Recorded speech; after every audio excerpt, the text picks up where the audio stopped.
আজকে আমি চলে গেছিলাম সিউড়ি 1 নাম্বার জনকল্যাণ শিবিরে।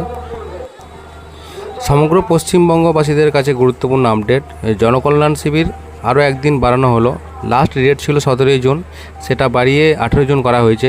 যারা এখনও পর্যন্ত সরকারি বিভিন্ন প্রকল্পের অর্থাৎ অন্নপূর্ণা ভাণ্ডার, আয়ুষ্মান ভারত, আধার কার্ড, রেশন কার্ড, নানা রকম প্রকল্পের আবেদন এখনও করতে পারেননি, তাদের জন্য আরও একদিন বাড়ানো হয়েছে। তাই অবশ্যই নিকটতম জনকল্যাণ শিবিরে যোগাযোগ করুন এবং আপনাদের কাজগুলো করিয়ে নিন।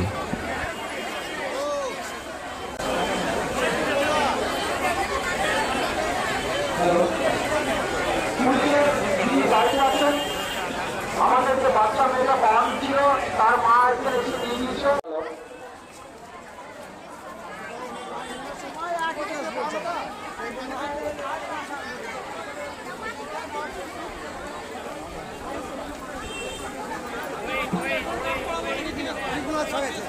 হ্যালো, আমাদের সহায়তা কেন্দ্রে একটা বাচ্চা মেয়ে আছে, বাঁশঝড় বাড়ি সহায়তা কেন্দ্রে। আমাদের সহায়তা কেন্দ্রে বাঁশঝড় বাড়ি একটা বাচ্চা মেয়ে আছে।